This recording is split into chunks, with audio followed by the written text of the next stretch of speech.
আসসালামু আলাইকুম প্রিয় দেশবাসী এবং বাংলাদেশ আওয়ামী লীগের অঙ্গ সহযোগী সংগঠন সহ সকল নেতৃবৃন্দের জন্য একটি বার্তা নিয়ে বাংলাদেশ আওয়ামী লীগের একটি বার্তা, যেটি বাংলাদেশ আওয়ামী লীগের ভেরিফাইড অফিসিয়াল পেজে অলরেডি দেওয়া হয়েছে।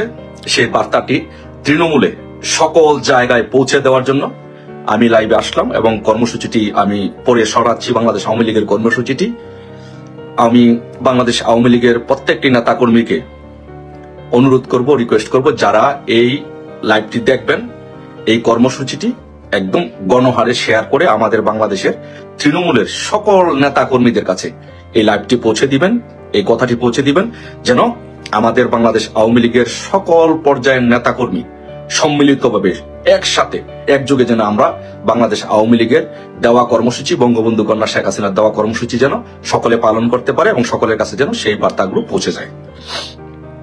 আমি বাংলাদেশ আওয়ামী লীগের দেওয়া কর্মসূচিগুলো পড়ে শোনাচ্ছি।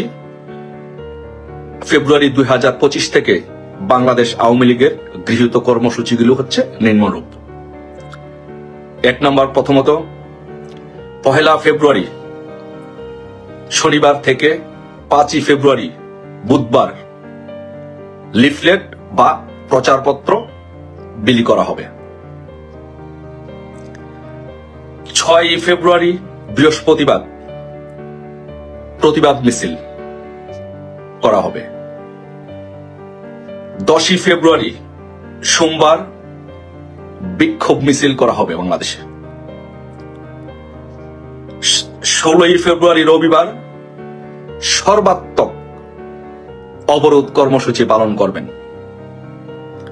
এবং 18 ফেব্রুয়ারি মঙ্গলবার দেশব্যাপী সকাল সন্ধ্যা সর্বাত্মক কঠোর হরতাল কর্মসূচি পালন করবেন। প্রিয় দেশবাসী, প্রিয় বাংলাদেশ আওয়ামী লীগের নেতাকর্মীবৃন্দ এবং সকল নেতৃবৃন্দের জন্য এই কর্মসূচি ঘোষণা করা হলো। দেশকে বাঁচানোর জন্য, দেশের জনগণকে বাঁচানোর জন্য বাংলাদেশ আওয়ামী লীগের পক্ষ থেকে কর্মসূচি ঘোষণা করা হয়েছে। আপনারা জানেন যে বাংলাদেশ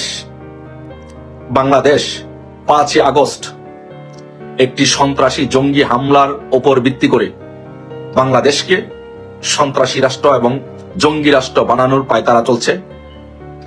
তারই ধারাবাহিকতায় সেই জঙ্গি রাষ্ট্র বানানোর জন্য ফ্যাসিস্ট স্বৈরশাসক খুনি সুৎখোর মহাজন ইউনূস সারা বাংলাদেশে বাংলাদেশ আওয়ামী লীগের সকল পর্যায়ের সহযোগী সংগঠন, অঙ্গ সংগঠনের সকল পর্যায়ের নেতাকর্মীদেরকে অত্যাচার করছে, নির্যাতন করছে, হত্যা করছে, গুম করছে, বিনা বিচারে নির্বিচারে তাদের উপরে অত্যাচার নির্যাতন করছে। বাংলাদেশের প্রতিটি ব্যবসা প্রতিষ্ঠানে চাঁদাবাজি করছে, মানুষের সম্পত্তি দখল করছে, ব্যবসা প্রতিষ্ঠান দখল করছে, জোর জবরদস্তি করে মানুষের বাড়িঘর দখল করছে। বাংলাদেশে যে বিভিন্ন সম্প্রদায় আছে, সংখ্যালঘু সম্প্রদায়, এথনিক মাইনরিটি, তাদের বাড়িঘর হামলা করা হচ্ছে, তাদের বাড়িঘর দখল করা হচ্ছে, তাদের উপরে নির্বিচারে নির্যাতন করা হচ্ছে, অন্যায়ভাবে তাদেরকে জেলে নেওয়া হচ্ছে। এদেশের মানুষের উপরে জোর করে ব্যাট চাপিয়ে দেওয়া হচ্ছে। পক্ষান্তরে বাংলাদেশ থেকে হাজার হাজার কোটি টাকা লুটপাট করে বিদেশে নিয়ে সামাজিক ব্যবসার নামে এই সুৎখোর মহাজন ইউনূস মানুষের অধিকার থেকে বঞ্চিত করছে, মানুষের টাকা পাচার করছে। আজকে এই বাংলাদেশ একটি মৃত্যুপুরীতে পরিণত হয়েছে। আজকে হিউম্যান রাইটস ওয়াচ একটি প্রতিবেদন দিয়েছে, সেখানে বলেছে যে বাংলাদেশে যেভাবে নির্বিচারে বিরোধী মতের নেতাকর্মীদের গ্রেপ্তার করা হচ্ছে সেটি বন্ধ করতে হবে। সারা বাংলাদেশে আজকে মানুষের বাক স্বাধীনতা হরণ করা হয়েছে।